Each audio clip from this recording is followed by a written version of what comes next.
भगवान विष्णु जी के शक्तिशाली वाहन पक्षीराज गरुड़ कौन थे और कितने शक्तिशाली थे? पौराणिक कथा के अनुसार हम सभी जानते हैं कि भगवान विष्णु जी शेषनाग की शैया पर विश्राम करते हैं, वहीं उनके वाहन के रूप में हम शक्तिशाली गरुड़ को देखते हैं। ये वही गरुड़ हैं जो पक्षियों के राजा हैं और अत्यंत शक्तिशाली हैं। आज हम इस कहानी में गरुड़ जी के जन्म के बारे में और उनकी शक्तियों के बारे में जानेंगे। कहानी में आगे बढ़ने से पहले कहानी अच्छी लगे तो लाइक करें, अपने दोस्तों के साथ शेयर करें, चैनल पर नए हो तो चैनल को सब्सक्राइब करें, साथ ही बेल आइकन भी प्रेस करें ताकि आने वाली वीडियो की नोटिफिकेशन आपको मिल जाए। तो बढ़ते हैं कहानी में आगे। शक्तिशाली गरुड़ माता विनीता और पिता महर्षि कश्यप की संतान थे। महर्षि कश्यप की कद्रु और विनीता नाम की 2 पत्नियां थीं। उनमें से कद्रु के गर्भ से एक समान तेजस्वी 1000 नाग उत्पन्न हुए, जिनमें शेषनाग और वासुकी नाग आदि प्रमुख थे। वहीं विनीता के गर्भ से अरुण और गरुड़ नाम के पुत्र उत्पन्न हुए। शक्तिशाली गरुड़ का जन्म पक्षी के रूप में हुआ था। पक्षी राज गरुड़ जन्म लेते ही भूख से व्याकुल होने के कारण भोज्य पदार्थ प्राप्त करने के लिए माता विनीता को छोड़कर आकाश में उड़ गए। वे महान साहस और पराक्रम से संपन्न थे। उनमें इच्छा अनुसार रूप धारण करने की शक्ति थी। वे अग्नि के समान उद्भासित होकर अत्यंत भयंकर जान पड़ते थे। उनका शरीर थोड़ी ही देर में बढ़कर विशाल हो गया। वे तो भयंकर थे ही, उनकी आवाज भी भयंकर थी और उनके उड़ने की गति अत्यधिक तेज थी।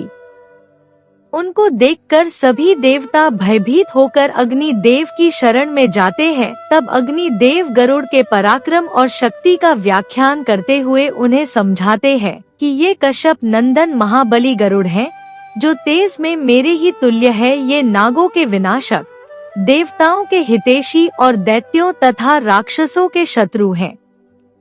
ये अपने शरीर का आकार अपनी इच्छा अनुसार बदल सकते हैं।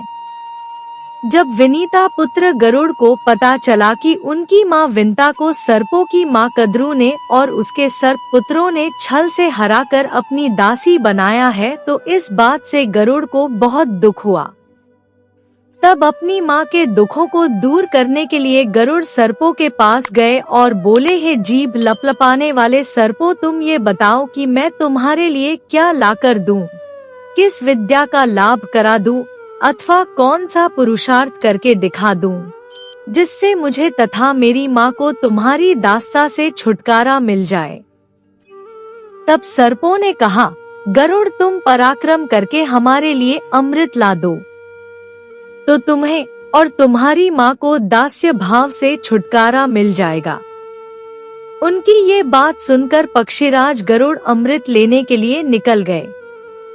उन्होंने रास्ते में पेड़ की काफी मोटी शाखा को मुंह में दबाकर रखा और 1,00,000 योजन तक उड़ते रहे। उस समय पक्षीराज गरुड़ जी का स्वरूप दिव्य था। वे तेज, पराक्रम और बल से संपन्न तथा मन और वायु के समान वेगशाली थे। गरुड़ के द्वारा अमृत लेने आने की बात को सुनकर इंद्र ने अमृत की रक्षा करने वाले देवताओं से कहा, रक्षकों, महान पराक्रमी और बलवान पक्षी गरुड़ अमृत लेने आ रहे हैं। उनके बल की कहीं तुलना नहीं है, इसलिए आप सभी सचेत रहकर यहाँ अमृत की रक्षा कीजिए।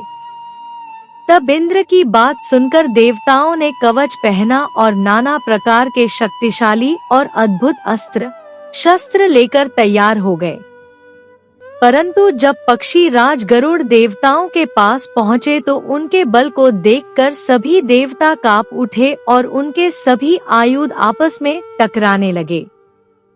तब गरुड़ ने समय व्यर्थ न करते हुए पंखों से उत्पन्न प्रचंड वायु की सहायता से धूल उड़ाकर समस्त लोकों में अंधकार फैला दिया।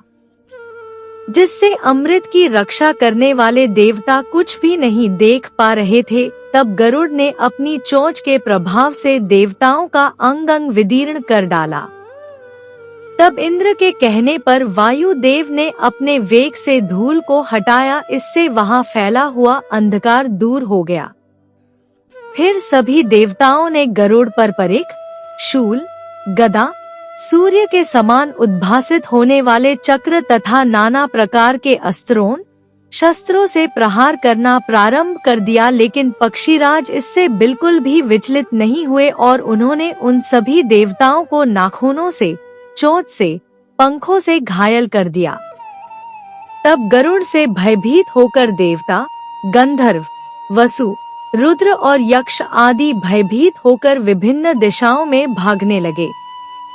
इसके बाद गरुड़ अमृत पाने की लालसा से आगे बढ़े। वहां उन्होंने एक विशाल लोहे का चक्र, जिसके चारों ओर सूर्य के समान अग्नि प्रज्वलित हो रही थी और बहुत तेज गति के साथ घूम रहा था, उसे भी बड़ी आसानी से फोड़ दिया।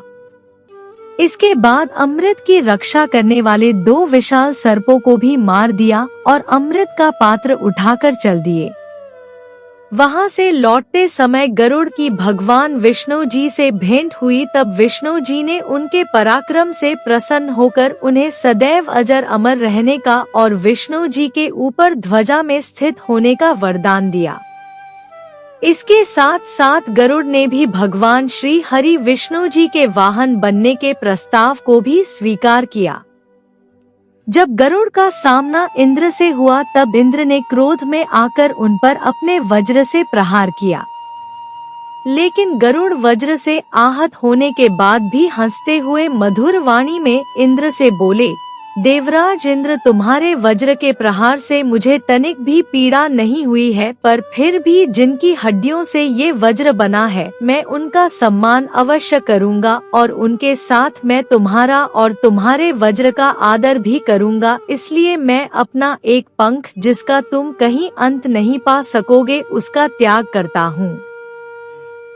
इसके बाद गरुड़ ने इंद्र से कहा कि मैं पर्वत, वन और समुद्री जल सहित पृथ्वी को तथा उसके ऊपर रहने वाले लोगों तथा संपूर्ण चराचर लोकों को बिना परिश्रम के ढो सकता हूँ। इन सब घटनाओं से पता चलता है कि शक्तिशाली गरुड़ के बल और पराक्रम का कोई तोड़ नहीं था। उम्मीद करती हूँ यह कहानी आप लोगों को अच्छी लगी होगी। अच्छी लगे तो लाइक करें, अपने दोस्तों के साथ शेयर करें, मेरे चैनल को सब्सक्राइब करें, कमेंट में श्री हरि विष्णु अवश्य लिखें। कहानी सुनने के लिए बहुत बहुत धन्यवाद। मिलती हूँ एक और अच्छी कहानी के साथ।